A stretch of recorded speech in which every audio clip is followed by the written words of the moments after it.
Okay guys, we are going to do a little tutorial video. You guys might know the KTMs, they come with these little flags on here. They're not full wraparound handguards. So if you want some full wraparound handguards like these, I'm going to show you how to put them on, the easiest way to do it. And this is the secret right here. These ODI grips.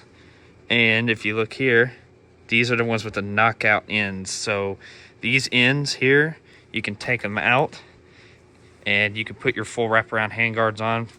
The KTMs, they come with ODI lock-on grips already, so you just basically have to swap these for these and knock the ends out. So we're gonna go ahead and get them going here. Here's our handguards. We'll get these unboxed and put on the bike. I'm gonna show you how to put these on. It's very simple. Okay, so here's what you get. So with your grips here, so this is pretty much kind of how you would install this on any bike. So I have the X Factory handguards from the Sherbies. So we got these here. It comes with the handguards and the bars already installed. At your mounting kit, this is just all your hardware. So you can see all that stuff there. And then your grips, these are the lock-on ones. So the one with the ring right here, this is the one that goes on your clutch side. And then this is the one that goes on your throttle side.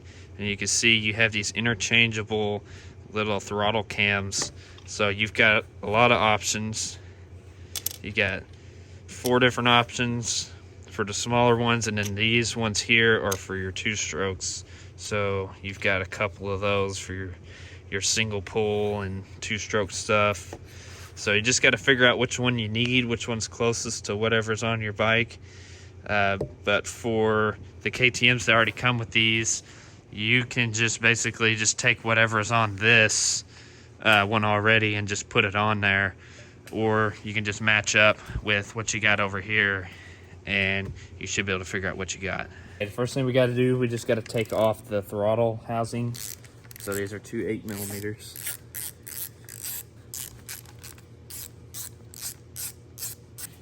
And then you have to slide this back for your throttle cables. Alright, there's that. So you got that off. And then these 2 halves of this come apart, like so. And you can see the throttle cam in here. You just take these and line them up like that.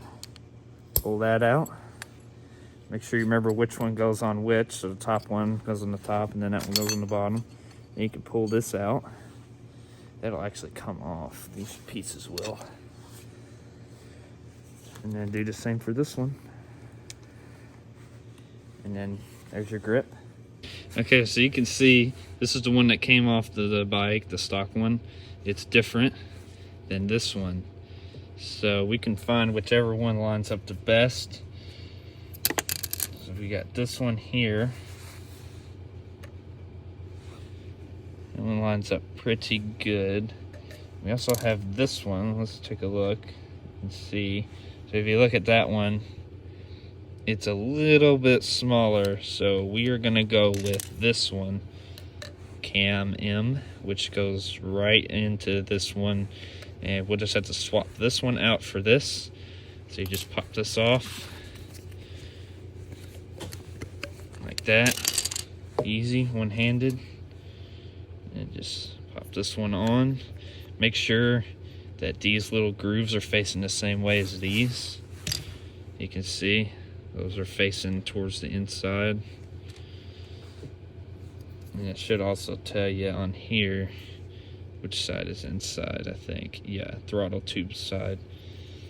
So you just go this right here. Okay, and also when you put the cam on, you have to make sure you're putting these where you want them, because where this sits and where you put that on, if you put it on upside down, your waffles can be on the top or the bottom or up here or wherever. So I just kind of put it about the same as where these are. So you can see about where that lines up, and then you can line this one up the same. Okay, now what you got to do is pop out the ends. So what I do is just put a long screwdriver in, just hit it a couple times, it should come out. Okay, once you knock them out, you might have to trim them up with an X-Acto knife or something. As you can see, it's not the greatest, so you might have to cut it out a little bit with the rubber because it does not come out with it. All right, now that we have the ends knocked out and trimmed, you just slide this back on just like you did before. And we're gonna go ahead and take these. So if you see, these kind of go together like this, so you can tell which one goes on top and which one goes on bottom. So this is the top one. Just stick this in here. And then you can pull this one around like that and go like this. You put it together, snap those two together, and then we can take our throttle housing pieces, figure out which one goes top and bottom, and you just snap all this back in. Okay, you put the top one on. Make sure you get this where you want it. This came apart a little bit.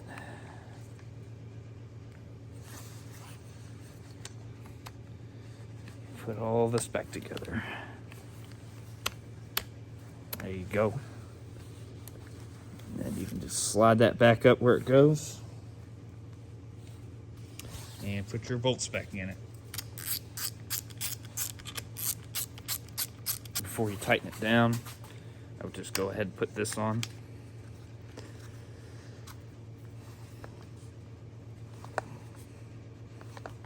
Make sure it slides over the lip right there. Once you get that on, just kind of angle that wherever you need to, however you want it, and tighten them down. And there you go. Your throttle's back together. And this side is way easier. You just take this, I think it's a 3mm hex.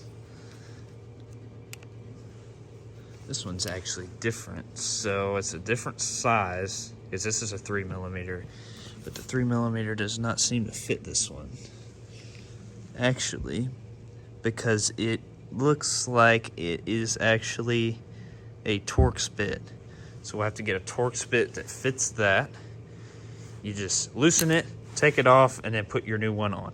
Okay, so now I have to take the stock flags off here. So there's a zip tie right here. I've actually already broken one of them when I crashed. So just cut that, and then this rotates freely. So now what we just have to do is just take this bolt out. Your lever will probably come off. So be careful of anything, any springs or anything that might come out whenever you take this off. And then once you loosen it, it should all come apart. I'll just hold the lever in there like that. You take that off. And you should be able to just put this back in here. There you go. So you will have to take the insert out of this for the nut. You might just, if you don't have a nut, you could just cut this off and then just screw it onto the bottom, but you will need a nut to go on that bottom piece. Okay, so you have to put this together here. So you have this piece and then one of these really long bolts, and that keys in to there like that. And then you have this piece, a little expander piece, goes on the end. And then when you tighten that, you see it just kind of pulls it in. So don't tighten that, just kind of snug it up there. And then also over here, you have to put this on here. If you have oversized bars, you won't have to use the spacers. But if you do have, if you don't have oversized bars, or if it's up here, which I haven't figured that out yet, you'll have to put those little spacers in there. So let's go ahead, just slide this in the bar. So on this side, it doesn't really matter if it's touching the bar end or not. So I'm just going to go ahead and start snugging that down. All right, so you can see that's pretty snug, but it could still move. And we're just going to see where this lines up here. So it lines up right about there. So you might have to bend them a little bit because these are kind of universal. There's a little button head bolt. If you can get it up in here. And you might have to bend it down to get it to line up right. And just thread that in. And I think we are actually going to have to use the spacers, so I'll have to take this back off and put the spacers in it. So I'm going to do that now. Okay, so we figured out there's just a tiny little bit of space where we can't tighten it, and we can't fit both of the thin spacers on, so I'm just putting one spacer on the back side. Hopefully that will get it where we need it. So I'm just going to kind of loosely snug that up, and I'm going to get this pushed all the way in where I want it. I'll give it a little wiggle here to make sure this all goes in place. I'm just going to look at it from the front and make sure it is where I want it. It looks really good. And then we'll just tighten this first. That should be pretty good. You can see that's on there. It's not moving. And then lastly, just tighten the bar side. You get my bigger socket. And you just tighten this up. Tighten it too tight, you might strip it out. There you go. That side's on. Not going anywhere. And there you go. This side is completely done. You see everything's still looking good. That looks awesome. And now we just do the same thing on the throttle side. Okay, we've got them both on. We've got this side on for the throttle. One thing you need to make sure is nothing is touching the grip over here, and make sure your throttle still snaps back how it does. Make sure all your levers feel good, and just make sure they're level. We got them nice and level. They look pretty sweet. Hopefully you guys like them, and hopefully this video helped you install your own hand guards on your dirt bike or KTM or whatever you have. Thanks for watching, and check out the carbon tail install on the MT-07 over there. Little preview, looks pretty good. All right, thanks for watching, guys.